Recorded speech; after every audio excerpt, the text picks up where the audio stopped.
2023 may be over, but there were so many great games that we're still talking about.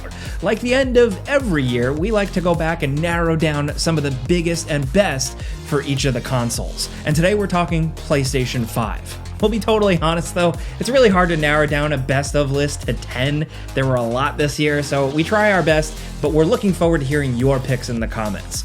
Anyway, let's get started off with number 10. Star Wars Jedi Survivor really took everything from Star Wars Jedi Fallen Order and ran with it. This is a bigger and badder sequel in all the best ways. You're getting massive hub world areas to explore, almost like open world settings. You're getting more planets. You're getting expanded combat options with a ton of different stances for fighting. You're getting more cool references. You're getting prequel stuff, just more to do in a more compelling story that kind of takes things to a darker level. I'm really curious to see where the series goes after this. They really did a good job making Cal Kestis more interesting this time around. The game did have performance issues when it released on PS5. It had some frame rate problems, and things still aren't quite perfect, but the game itself, the content, like the story, the gameplay, everything here is really great. I don't know if it's better than the original, because that just had like some wow factor to it. You didn't see it coming, but Star Wars Jedi Survivor is still a must-play for Star Wars fans of all ages. I know that's like a broad statement because Star Wars fans like to argue, but this is a fun one either way. Next, over at number 9, we have the Resident Evil 4 remake. It was a year of remakes, but one of the ones that made the biggest splash, the biggest sales, was definitely Resident Evil 4. This was an ambitious remake because the original Resident Evil 4 was such a strange game, both tonally, setting-wise, everything about it was just oddball and unique.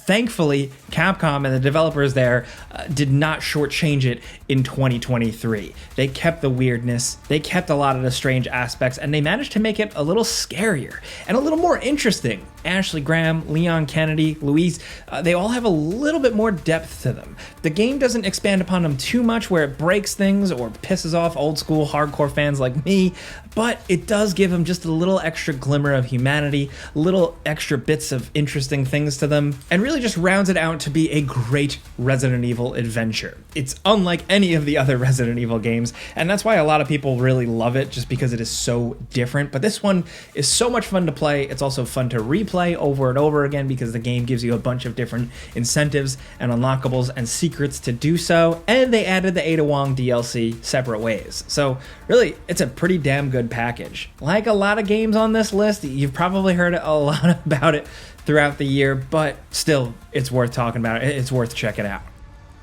Next, over at number 8, we have Diablo 4. Certainly a flawed game, certainly one that a lot of people have very valid complaints for, but ultimately, still, we found here at gameranx to be a pretty fun Diablo game. Takes a lot of the concepts you want, building up characters, grinding, replaying over and over again, and sets it in a pretty compelling and interesting and surprisingly big open world. There's more content coming soon. Blizzard has been making tweaks here and there, and not everybody's happy with a lot of those changes, and not a lot of people are happy with the monetization of this game. We pointed it out in our videos. Falcon has also talked about it at length, but ultimately, if you just boil it down to playing Diablo, maybe even playing Diablo with a friend, rolling a character and killing stuff in dungeons, Diablo 4 was a pretty good time. Is it the Diablo game to end all Diablo games? I don't know about that for sure. Maybe in a couple years we'll see how it shakes out, but again, specifically at launch, when we blasted through it, it was a good time. Next, over at number 7, we have Lies of P. Another one we've talked up a lot because the gameranx crew really likes Souls-like games. Lies of P is one of the better ones to really do it. They understand what makes From Software games work, why people are addicted to the subgenre of Souls-like style games, why so many game developers try and take that formula. Lies of P just feels just right.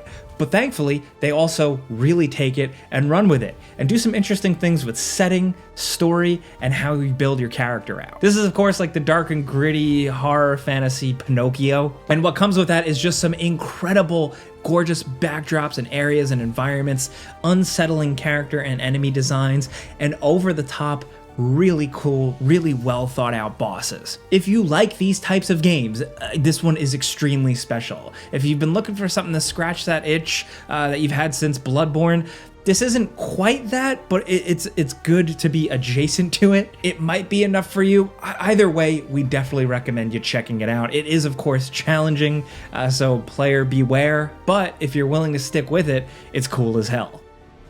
Next up at number 6, we have Hogwarts Legacy. Yeah, it was like one of the biggest selling games of the year. It seems like people are not tired of Harry Potter, and if you are a fan of the franchise, this game definitely gives you what you want. You have a big open world to explore, the Hogwarts castle completely to explore, and a pretty solid and engaging adventure. It definitely does some interesting things with the lore. It's a good bit of fun. Again, if you're a fan of the books or if you're a fan of the movies or anything like that, this will probably scratch that itch for you.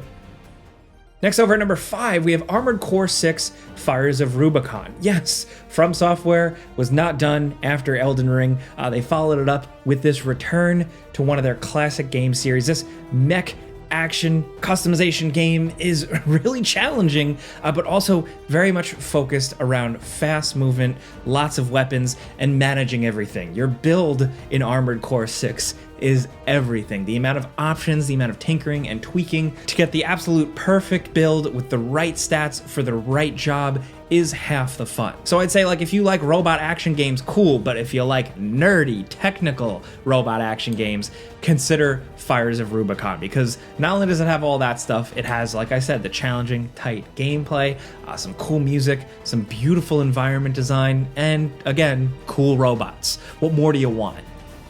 Next, over at number 4, we have Baldur's Gate 3. Yep, you knew we were going to mention this one. This is the biggest RPG of the year for a lot of folks. It's got addictive, challenging, turn-based combat with a lot of options and a lot of freedom when it comes to the scenarios and how you build out your character and how you use those characters, but also just a ton of good, deep RPG storytelling, dialogue, decision making, and so many ways to completely flip the game on its head.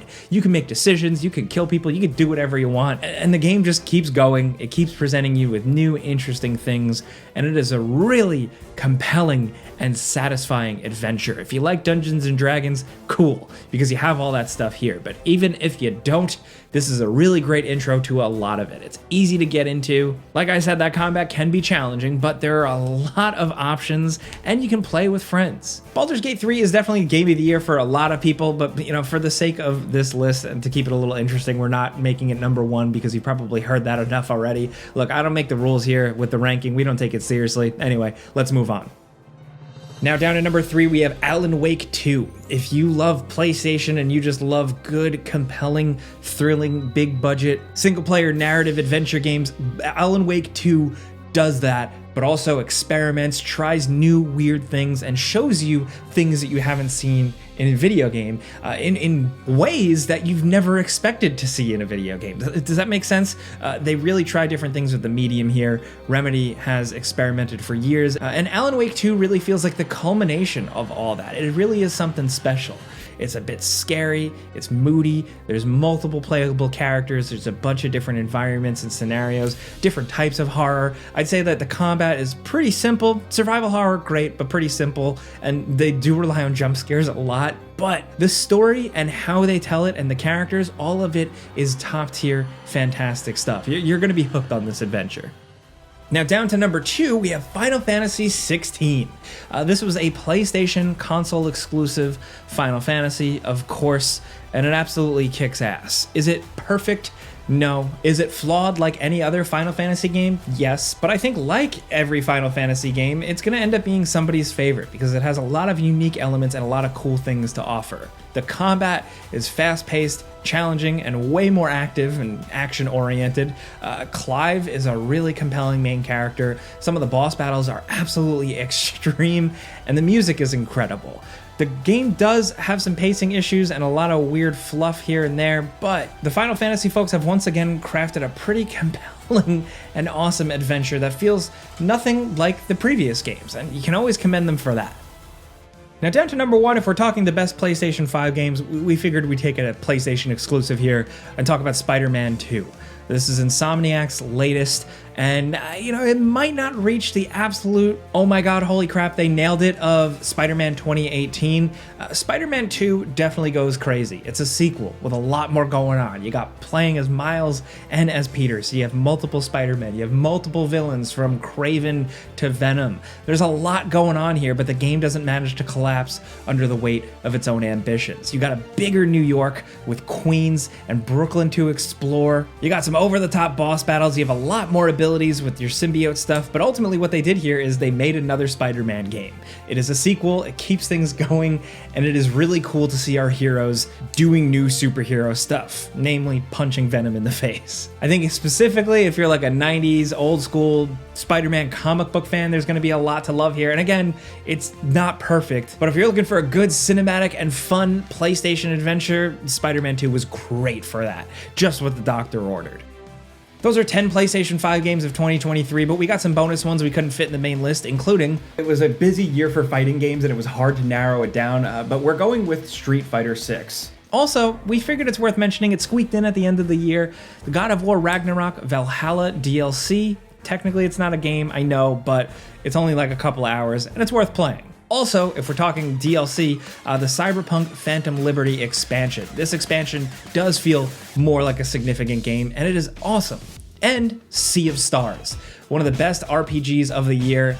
You know, between this and Octopath Traveler 2, people are really eating good in the classic style RPG sense, so yeah.